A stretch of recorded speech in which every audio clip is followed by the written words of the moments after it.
A nossa equipe é composta por eu, Alane, a colega Natana, Lucicleia, Lucilânia, Késia, Paula e Vanusa. E nós ficamos com o tema Scorpion Day. O que é o escorpião? O escorpião ele é um animal artrópoda. Artro significa articulado e poda significa pés. Ou seja, são animais com pés articulados.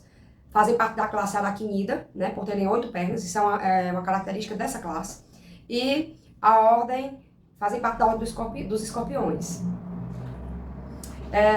Quando surgiram, né, são animais que surgiram há 400 milhões de anos. Fazem parte do período siluriano, ou seja, desde os tempos do dinossauro, que eles também já existiam, né, são animais bem antigos. A diversidade pode variar de alguns milímetros a mais de 15 centímetros de comprimento. Ou seja, tem animais pequenos, né, mesmo não sendo animais novos, mas eles podem, dependendo da espécie, pode ser pequeno, e também eles podem atingir até os 15 centímetros, né. E tem várias variações de coloração, também diferentes padrões de manchas e linhas. Isso são específicos deles.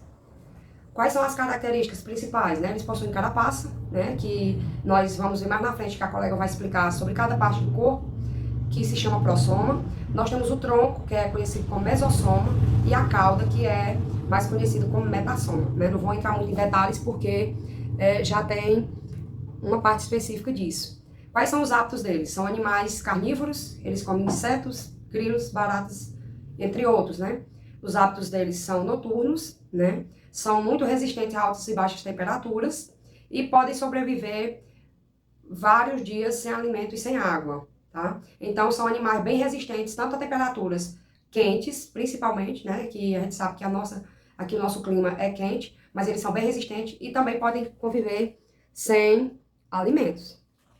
O habitat dele, nós sabemos que como eles se adaptam fácil a todos os ambientes, exceto na Antártida, né? Aí teve aí um errozinho de digitação, Antártida, mas lá é um lugar mais frio, ele não se adapta muito bem. Mas em todos os outros locais eles têm uma boa adaptação. Vivem em todas as altitudes, né?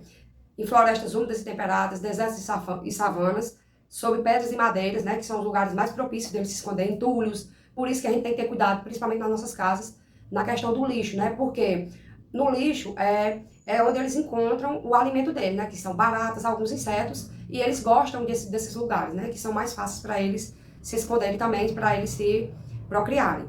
A classificação taxonômica do escorpião. Ele é do reino Animalia, filo Arthropoda, ele é da classe Arachnida, ele é da ordem Scorpiones, ele é da família Scorpionidae. E em relação à família Scorpionidae, tem algumas espécies de escorpião que eles são gigantes, que um deles é chamado de Pandinus imperator. Características gerais do escorpião. Ele tem a parte cefalotórax, que é a maior parte do corpo, onde se encontra os pedipalpos, os quelíceras, são as 4 pares de pernas, e os pentes, que ficam aqui na frente. Ele tem um abdômen que é subdividido em mesossoma, que é o tronco, e o metassoma, que é a parte da cauda. A cauda, que é formada por 5 segmentos e terminado com o telson, que é o composto por uma vesícula e com um ferrão. A vesícula fica uma parte, uma polpazinha, e o ferrão fica bem na pontinha. E tem o pedipalpos, que é localizado no cefalotórax, que é na parte da cabeça dele, e termina com aquelas pinças, né? Ele termina em quelas, que aquelas pinças são chamadas de quelas, que ficam aqui na frente. E tem as quelíceras, que são localizadas no cefalotórax, que é na parte da região da cabeça, que são usadas para a alimentação. Ela é uma pinçazinha menor que fica aqui na parte de baixo da boca. Quando eu for mostrar aqui a foto dele aqui do lado, você vai conseguir ver. Tem os pentes, são localizados na região ventral do cefalotórax, que é exclusivo dos escorpiões. Então nenhum outro tem esse tipo de pentes, apenas os escorpiões. E o telson, que parece nome de pessoa, mas é o nome que se dá à parte final da cauda dele, onde vai conter o ferrão, que é localizado, né, no final da cauda. É composto por uma glândula de veneno e um aguilhão inoculador. O aguilhão inoculador é aquela parte do ferrão, que a gente conhece como ferrão. É aguilhão inoculador. Aqui, do lado, você vai ver a imagem do escorpião e tem a anatomia externa, a parte de fora deles. Essa parte de cima vai ter os palpos, que é onde tem a pinça. Aí tem as quelíceras, que é essa parte de cima do escorpião, que é usada para a alimentação dele. Tem as pernas, que pode ver, eles têm 4 pernas, porque eles são da aracnídeos. Os aracnídeos têm 4 patas, todos eles de cada lado. No total são 8 patas. Do lado direito tem os olhos, você consegue ver os olhos. Eles ficam aqui na parte de cima da carapaça dele, na parte como é mesmo o nome, meu Deus? Do cefalotórax, para não complicar de lembrar.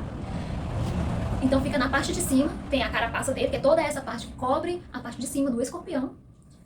E aqui vai pegar a partir do cefalotórax, como você vai ver na imagem, para baixo até a parte da cauda, tem o abdômen dele. E na pontinha da cauda, como vocês vão ver aqui na imagem, tem o telson, que é onde tem o aguilhão inoculador e a parte onde fica o veneno.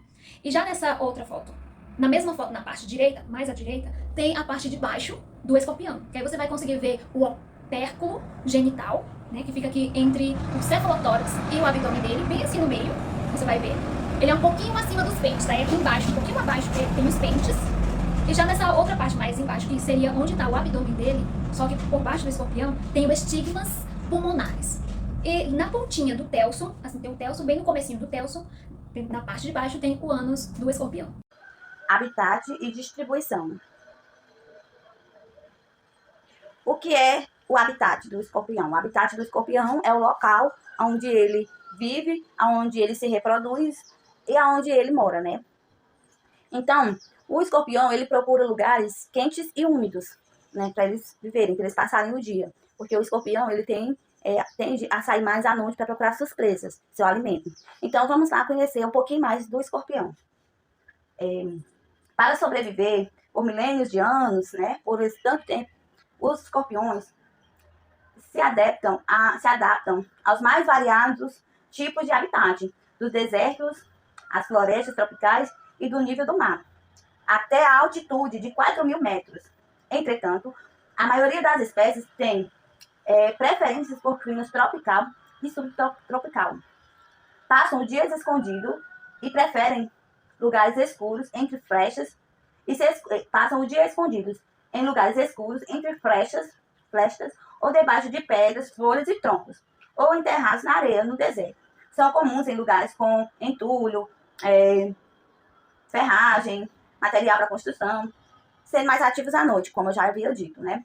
Que é o horário que ele sai para procurar suas presas. Eu vou falar sobre o comportamento e alimentação dos escorpiões. O comportamento dos escorpiões. Os escorpiões são animais solitários, né? Vivem a maioria do tempo sozinhos. Eles têm hábitos noturnos. A longevidade deles, eles são capazes de viver longos anos e usam como método de defesa o ferrão para pegar a vítima, atrair a vítima. A alimentação dos escorpiões, eles são predadores, né? Eles são predadores, mas eles também servem de alimento para vários tipos de animais. A caça deles geralmente é noturna e a digestão é externa, porque eles liberam enzimas nas presas, né, que são capazes de transformar a presa em líquido e em seguida eles sugam esse líquido, pois eles não possuem mandíbulas. Da reprodução dos escorpiões. Bom, a gente vai falar um pouco primeiramente sobre o cortejo e o acasalamento, onde o macho realiza um ritual que é chamado de dança dos escorpiões, onde segura os pedipalpos da fêmea, que são aquelas estruturas parecidas com pinças, e realiza movimentos rítmicos para conduzi-lo ao local apropriado para a deposição do espermatóforo. Esse comportamento pode durar minutos até horas. O macho deposita o espermatóforo numa cápsula que contém espermatozoides em uma superfície sólida, no chão. Ele cuidadosamente posiciona a fêmea para sua abertura genital, ou peráculo genital, entre em contato com o espermatóforo e absorva o material genético. A fecundação é interna. Após o espermatóforo ser absorvido pela fêmea, ocorre a fecundação interna. Gestação vivípara. A maioria dos escorpiões é vivípara, ou seja, os embriões se desenvolvem dentro do corpo da fêmea que nutre os seus filhotes até o nascimento. O período de gestação varia entre as espécies, podendo durar de meses a mais de 1 ano. O nascimento dos filhotes. Os filhotes nascem completamente formados, mas em uma fase inicial de desenvolvimento. Eles sobem imediatamente para o dorso da mãe, para as costas, onde permanece protegido até a realização da primeira muda, tornando-se mais independentes. Aí nós temos o nascimento e os cuidados parentais. Os filhotes nascem em estado prematuro, mas completamente formados. Eles sobem imediatamente para o dorso da mãe, onde permanece protegido durante a primeira fase do seu desenvolvimento. Após de 5 a 15 dias, os filhotes realizam a primeira muda, um processo em que troca o eixo esquelético para crescer. Apenas depois dessa etapa, eles descem do dorso da mãe e começam a sua vida independente. A partenogênese, né, que só acontece nos escorpiões amarelos. Lembrando que os escorpiões eles se reproduzem de maneira assexuada. Em algumas espécies, como o Titus serralutus, o escorpião amarelo, ocorre a partenogênese, um processo em que as fêmeas produzem descendentes sem necessidade de fecundação. Todos os descendentes resultantes são geneticamente iguais à mãe, ou seja, são clones perfeitos. A sobrevivência dos filhotes. Embora os escorpiões tenham um sistema reprodutivo eficiente, a taxa de sobrevivência dos filhotes pode ser baixa. Isso se deve a fatores como a predação, competição por recursos e condições ambientais adversas.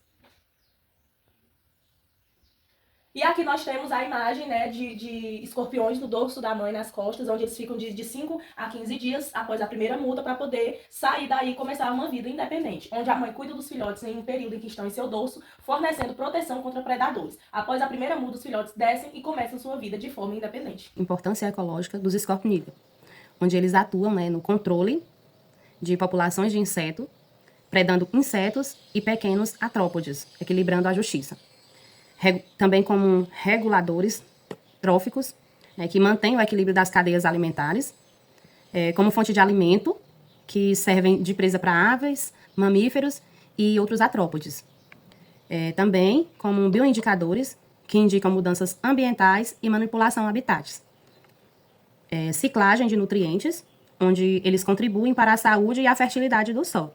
O escorpião imperador, sua espécie, Pandinus imperador, escorpionidade do gênero Pandinus, habitats, se encontra em florestas úmidas e savanas da África Ocidental, e as suas características físicas, ele tem um corpo preto e pode chegar a 20 centímetros. A sua alimentação é de animais pequenos, como lagartixa, inseto, mas sua grande pinça pode capturar até ratos muito grandes. Curiosidade, é um dos maiores escorpiões do mundo, mas seu veneno é de baixa toxicidade para o ser humano. O Heterometrus spinifex é uma espécie de escorpião também conhecido como escorpião imperador da Malásia. Suas características físicas são conhecidas por seu corpo grande, robusto, com uma coloração marrom, escura ou preta. A sua alimentação, alimento de invertebrados, como insetos, aranhas e outras espécies de escorpião. Curiosidade, a sua espécie está ficando em extinção devido à caça. A relevância médica desses animais. Os escorpiões, ele tem um veneno potente, que é uma mistura de proteínas e peptídeos, que afeta alguns órgãos, como o coração, sistema nervoso, né? Tem as neurotoxinas, que são tanto canais tônicos como a sípse, que provoca desde dor, paralisia e até alterações cardiovasculares. As enzimas hialuronidase, que é a enzima responsável pela disseminação do veneno no organismo, a protease, que é a enzima responsável pela coagulação no sangue, a fosfolipases, que são as enzimas que provocam danos nas membranas celulares. E juntando essas três enzimas, elas são capazes de provocar dor, hemorragia e até necrose. E os peptídeos, que são cardiotoxinas, que afetam o coração, e miotoxinas, que destroem o tecido muscular. E o uso na biotecnologia, ela é importante. Esse veneno é importante para o uso de fármacos, para doenças neurodegenerativas, doenças cardiovasculares, doenças inflamatórias e até mesmo a doença de Chagas. E na agricultura, o veneno do escorpião também pode ser usado como bioinseticida. Algumas curiosidades sobre os escorpiões. O comprimento dos escorpiões pode variar de 2, né, a 20 centímetros. Como a gente viu lá no início, eu falei que o escorpião ele tem até 15 centímetros, mas né, pode existir alguma espécie que ele pode atingir esse tamanho, tá? E apesar das variadas espécies, o escorpião produz um único tipo de veneno. Olha que interessante, eles têm inúmeras espécies, mas o veneno é só um tipo que é produzido em todos. Os escorpiões são campeões de quesito sobrevivência, né? Também já foi falado que eles têm aí uma resistência bem grande, tanto na água como no calor, enfim, né? Ele é bem resistente. Os escorpiões, eles brilham sobre luz ultravioleta, né? Uma função que tem no corpo deles, né? Se você procurar ele à noite com uma luz ultravioleta, ele pode ficar fluorescente, né? Uma cor enverdeada, ou azul, arroxeada, coisa do tipo, né? E após realizar a muda, ele troca sua película e se torna macia e não contém mais substância que causa essa fluorescência, né? Ele perde essa substância. Dizem também que os escorpiões são suicidas, mas isso é mentira, pois eles são imunes ao próprio veneno, né? O veneno deles não atinge eles mesmos. E certas espécies de escorpião são capazes de sobreviver comendo apenas um inseto por ano, né? Então, assim, ele é bem resistente, como eu já falei, tanto à quintura como a sobreviver sem alimentação, praticamente sem alimentação.